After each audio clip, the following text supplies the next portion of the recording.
Hello everyone, कैसे हैं आप सब लोग। आज हम करेंगे चैप्टर नंबर 8 कंट्रोलिंग। चलिए स्टार्ट करते हैं। कंट्रोलिंग में जानेंगे। कंट्रोलिंग ये एक प्रोसेस है। Controlling is a process of ensuring that actual activities conform to planned activities. यानी कि जो आपने प्लान किया था और जो आपने एक्चुअल रिजल्ट प्राप्त किया है अब तक की प्रोसेस के हिसाब से, वो उसके बराबर है या नहीं। ठीक है, तो इसमें होता क्या है, इसमें इन्वॉल्व करते हैं evaluating actual performance against set standards to ensure the organizational goals are achieved effectively and efficiently. इसमें चेक किया जाता है कि जो आपके स्टैंडर्ड गोल्स थे और जो आपके एक्चुअल गोल्स हैं वो मैच हो पाए हैं या नहीं, इफेक्टिवली एफिशिएंटली मैनर में। फिर आपका bringing actual result closer to desired results. ठीक है, आगे बढ़ते हैं। सिंपल डेफिनेशन थी ये तो। अब जानेंगे नेचर यानी फीचर्स।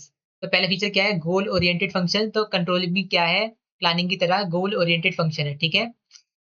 सेकंड आपका परवेसिव। परवेसिव का मतलब है एवरीवेयर, जैसा मैंने आपको applies everywhere all the time. यानी कि कहीं भी किसी भी समय आप परवेसिव फंक्शन यानी कि कंट्रोलिंग फंक्शन को अपना सकते हो, अप्लाई कर सकते हो। ठीक है, किसी भी लेवल ऑफ मैनेजमेंट पे, किसी भी टाइम पे। आपको बस कंपेयर तो करना है एक्चुअल परफॉर्मेंस को स्टैंडर्ड परफॉर्मेंस से। थर्ड आपका है controlling process, sorry continuous process. Continuous process का मतलब है not a one time activity, it is a never ending activity. तो जो कंट्रोलिंग है वो नेवर एंडिंग एक्टिविटी है, क्योंकि हर बार आप प्लान सेट करोगे, गोल सेट करोगे, एक्चुअल परफॉर्मेंस आएगी, उसे कंपेयर करोगे, कुछ गैप होगा तो उसके लिए एक मेजर्स लोगे, एक्टिव एक्शन लोगे, ताकि आप उस मेजर को, उस गैप को दूर कर पाओ, है ना। फिर आपका है fourth backward and forward looking. अब बैकवर्ड एंड फॉरवर्ड लुकिंग यानी कि कंट्रोलिंग क्या है, बैकवर्ड लुकिंग भी है और फॉरवर्ड लुकिंग भी है। वहीं पे प्लानिंग क्या था, प्लानिंग सिर्फ फॉरवर्ड लुकिंग था, बैकवर्ड लुकिंग नहीं था, है ना। तो कंट्रोलिंग बैकवर्ड लुकिंग क्यों बोलते हैं, क्योंकि जो कंट्रोलिंग है वो क्या है, एक तरह से पोस्टमार्टम है किसका, आपकी पास्ट परफॉर्मेंस का। ठीक है। वहीं पर फॉरवर्ड, फॉरवर्ड इसलिए बोलते हैं क्योंकि ये पास्ट परफॉर्मेंस की इंफॉर्मेशन का यूज करके आपके फ्यूचर में ऐसी गलती ना हो, फ्यूचर में जो गैप रह गया है स्टैंडर्ड और एक्चुअल परफॉर्मेंस के बीच में, वो पूरा करने के लिए एक मेजर देता है, पॉलिसी देता है, जवाब देता है, स्ट्रेटेजी देता है, या फिर ओपिनियन देता है। ठीक है। अब कंट्रोलिंग की इंपॉर्टेंस क्या है, तो पहला है अकम्प्लिशिंग ऑर्गेनाइजेशनल गोल्स, यानी कि ऑर्गेनाइजेशनल गोल्स को अचीव करने के लिए कंट्रोलिंग बहुत जरूरी है। ठीक है। सेकंड है आपका judging accuracy of standards, standards की एक्यूरेसी को जज करने के लिए भी कंट्रोलिंग बहुत जरूरी है, कि जो आपके स्टैंडर्ड्स थे, ठीक है, वो रिलेटेबल थे या नहीं, वो एक्चुअल लाइफ में एक्चुअल परफॉर्मेंस के नजदीक थे या नहीं। ठीक है। फिर आपका थर्ड थर्ड था आपका making efficient use of resources, यानी रिसोर्सेज का एफिशिएंट यूज करना। जैसे कि आपको वेस्टेज मिनिमम करनी है, कॉलेज मिनिमम करना है, जो प्री डिटरमाइंड स्टैंडर्ड है वहां तक पहुंचना है रिसोर्सेज का ऑप्टिमम यूज करके। फोर्थ है आपका इंप्रूविंग एम्प्लॉय मोटिवेशन। एम्प्लॉय की मोटिवेशन को इंप्रूव करता है। अगर मान लीजिए आपका स्टैंडर्ड 100 का था और आपने 100 बना दिए, तो जो आपने एक्स्ट्रा 10 बना दिए, इसका मतलब क्या है, एम्प्लॉय मोटिवेट हो जाता है कि उसकी परफॉर्मेंस क्या हो गई है, इंक्रीज हो गई है, प्रोडक्टिविटी इंक्रीज हो गई है। वहीं पर आपका है इंश्योरिंग ऑर्डर एंड डिसिप्लिन। अब कंट्रोलिंग से होता क्या है, एटमोसफियर बनता है और ऑर्गेनाइजेशन के अंदर ऑर्डर और डिसिप्लिन बना रहता है, जिससे कि जो मिनिमाइज हो जाता है बिहेवियर का डिसऑनेस्ट होना, यानी कि जो एम्प्लॉय है वो डिसऑनेस्ट बिहेवियर, बैड एक्टिविटी या फिर काम चोरी नहीं कर सकते। ठीक है, कंट्रोलिंग के थ्रू, क्योंकि उनकी परफॉर्मेंस को मेजर किया जाता है, उनको नोट किया जाता है। फिर आपका है फैसिलिटेटिंग कोऑर्डिनेशन इन एक्शन। और कंट्रोलिंग के थ्रू क्या होता है, जितने भी हमने एक्शन करे अभी तक, उनके बीच में कोऑर्डिनेशन भी बैठाया जाता है। अगर जो परफॉर्मेंस गैप आ रहा है एक्चुअल स्टैंडर्ड के बीच में, वो किसी कोऑर्डिनेशन के ना बन पाने के कारण आ रहा हो, तो हम कोऑर्डिनेशन से उसे इंक्रीज कर सकते हैं, ठीक कर सकते हैं। उसके बाद है इनसेपरेबल ट्विंस ऑफ मैनेजमेंट, यानी कि जो मैनेजमेंट है और जो कंट्रोलिंग है वो क्या है, इनसेपरेबल ट्विंस है। क्या है, इनसेपरेबल ट्विंस है। अगर कंट्रोलिंग नहीं होगा तो प्लानिंग नहीं होगी, प्लानिंग नहीं होगा तो कंट्रोलिंग नहीं हो पाएगी। ठीक है। वहीं पर प्लानिंग विदाउट कंट्रोलिंग क्या होगा, प्लानिंग विदाउट कंट्रोलिंग होगा blind blind without a control mechanism, यानी कि आप अंधाधुंध प्लान बनाए जा रहे हो, वो अचीव हो रहे हैं या नहीं हो रहे, उसको पता ही नहीं लगा आपको, है ना।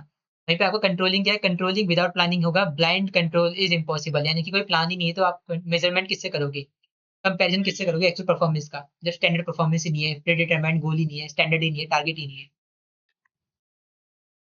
देखो प्लानिंग और कंट्रोलिंग में डिफरेंस आता है। प्लानिंग प्रिस्क्रिप्टिव है, कंट्रोलिंग इवेल्युएटिव है। एक्शन प्लानिंग इनिशिएट होता है मैनेजर प्रोसेस में, और कंट्रोलिंग कंप्लीट करता है मैनेजर प्रोसेस को। टाइम फ्रेम प्लानिंग फंडामेंटली आगे की ओर देखता है, यानी फ्यूचरिस्टिक है। कंट्रोलिंग बैकवर्ड प्लस फ्यूचरिस्टिक, यानी कि मूववर्ड फॉरवर्ड भी देखता है। फिर आपका है सेटिंग परफॉर्मेंस स्टैंडर्ड्स।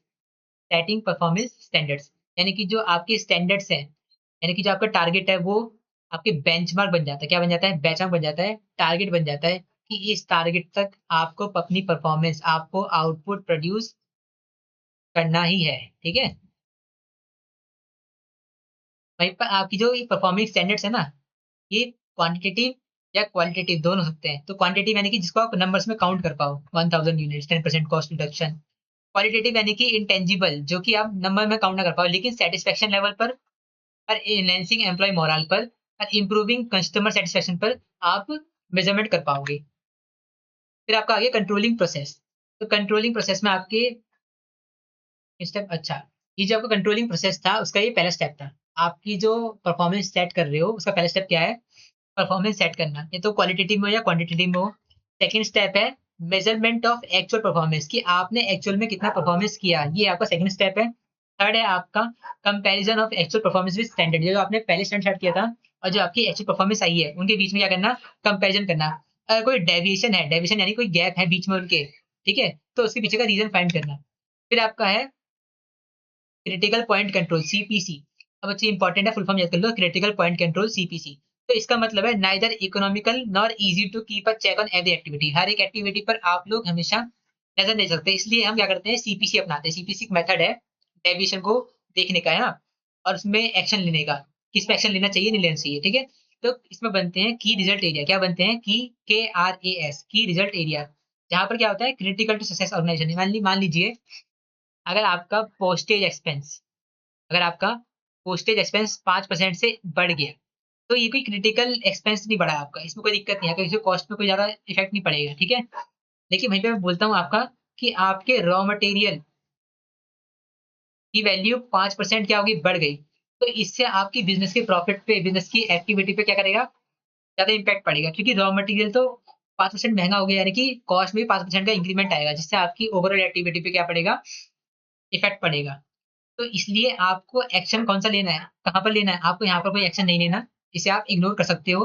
वहीं पर आपको यहाँ पर एक्शन लेना पड़ेगा, क्योंकि आप ये इग्नोरेबल नहीं है, क्योंकि ये एक सिग्निफिकेंट क्रिटिकल एरिया है, जहाँ पर डिसीजन ना लेने से आपके कॉस्ट रिडक्शन वाले मोटिव में या फिर आपके ऑब्जेक्टिव में दिक्कतें आएँगी। फिर आपका है मैनेजमेंट बाय एक्सेप्शन। अब ये सेकंड मेथड है, वो पहला मेथड था, ये सेकंड मेथड है। सेकंड मेथड है डेविएशन को एनालाइज़ करने का, कि जो कंट्रोल बाय एक्सेप्शन भी बोलते हैं इसे। इसमें अटेम्प्ट किया जाता है control everything result in control nothing, यानी कि इसमें आपको बताया गया है कि जो व्यक्ति सब कुछ कंट्रोल करने की सोचता है वो कुछ भी कंट्रोल नहीं कर पाता, ठीक है। अब जैसे कि नोटिस ऑफ मैनेजमेंट, आपको यहाँ बताया गया है कि जो भी सिग्निफिकेंट डेविएशन होगी, जो सिग्निफिकेंट गैप होगा, केवल उसे ही मैनेजमेंट नोटिस करेगा और उसके टुवार्ड्स ही एक्शन लेगा, ठीक है। जिससे मैनेजर क्या होगी? टाइम सेव होगा मैनेजर का, एनर्जी सेव होगी, और जो माइनर छोटी-मोटी रूटीन डेविएशन होंगी उन्हें इग्नोर कर दिया जाएगा, या फिर ईज़िली हैंडल कर दिया जाएगा मैनेजर के द्वारा नहीं, उसके सबऑर्डिनेट्स के द्वारा, ठीक है? जब कोई बड़ी दिक्कत आएगी, इंपॉर्टेंट दिक्कत आएगी, सिग्निफिकेंट दिक्कत आएगी, तब मैनेजर जाएगा सॉल्व करने। फिर आपका है टेकिंग करेक्टिव एक्शंस, यानी कि अब जो भी आपने डेविएशन एनालाइज़ कर लिया है, डेविएशन पता लगा लिया है, उसके लिए आप क्या करोगे? एक एक्शन लोगे। क्या लोगे? एक एक्शन, ताकि भविष्य में ये गलती ना हो। तो ये एक्शन कहाँ जाएगा? ये एक्शन जाएगा प्लानिंग में दोबारा से, ताकि प्लानिंग करते वक़्त इस एक्शन को ध्यान में रखा जाए कि हमें ये गलती नहीं करनी है। अब एक्शन में इंक्लूड क्या होता है? एक्शन में इंक्लूड होता है इफ डेविएशन एक्सेप्टेबल लिमिट के अंदर, अगर डेविएशन आपकी लिमिट के अंदर है, कि कोई नो हार्म लिमिट के अंदर है, तो आप कोई भी एक्शन ना लो, चलेगा। अगर आपका जो भी डेविएशन है वो आपके डिफेक्टिव के ऊपर है, यानी कि आपकी जो गुड्स की क्वालिटी को डिफेक्ट कर रहा है, तो आपको क्वालिटी चेंज करनी पड़ेगी, स्पेसिफिकेशन चेंज करनी पड़ेगी। वहीं पर आपके वर्कर क्या कर रहे हैं? परफॉर्म कम कर रहे हैं, तो आपको टारगेट क्या करना पड़ेगा? टारगेट को एडजस्ट करना पड़ेगा उनकी परफॉर्मेंस के अकॉर्डिंग। फिर आपका लास्ट पॉइंट आता है ओरिजिनल स्टैंडर्ड वर्सेस अनरियलिस्टिक। अगर कभी-कभी क्या होता है कि स्टैंडर्ड ही इतने अनरियलिस्टिक होते हैं कि एक व्यक्ति से उम्मीद करते हैं कि वो 1000 यूनिट बना देगा 1 घंटे में, जबकि ये तो पॉसिबल नहीं है। तो ये क्या है? अनरियलिस्टिक स्टैंडर्ड्स है। इनको क्या करेंगे? रिवाइज़ करेंगे, ताकि ये क्या बन जाए? रियलिस्टिक बन जाए। 500 यूनिट तक पॉसिबल है, 1000 यूनिट क्या है? अनरियलिस्टिक, और ये क्या है? रियलिस्टिक। तो ये बना दिया जाएगा रिवाइज़ करके, चेंज करके। फिर आपकी आती हैं टेक्निक्स ऑफ मैनेजर कंट्रोल। तो इनकी फुल फॉर्म याद कर लीजिए और देख लीजिए, क्योंकि ये एनसीईआरटी में तो दिया हुआ है, लेकिन आपके सिलेबस के अकॉर्डिंग ये सिलेबस में नहीं है, या फिर इसकी फुल फॉर्म ही केवल होगी। फिर भी मैं आपको पढ़ा देता हूँ। पर्सनल ऑब्जर्वेशन का मतलब सिंपल सा होता है कि जब आप ऑब्जर्व करते हो सामने से किसी वर्क को, है ना, कि कोई कैसे काम कर रहा है। स्टैटिस्टिकल रिपोर्ट का मतलब होता है जब आपको एक एक्सेल के फॉर्म में या फिर किसी भी शीट के फॉर्म में क्या मिल जाती है, स्टैटिस्टिकल रिपोर्ट मिल जाती है, ऐसे कोई डायग्राम वाली। ब्रेक इवन एनालिसिस का मतलब होता है जब आपका पॉइंट एक फ्लो को तोड़ता है, यानी कि अभी तो इंक्रीज हो रहा है फिर डिक्रीज होने लग गया, तो ये पॉइंट क्या है, ये पॉइंट है ब्रेक इवन पॉइंट, ठीक है।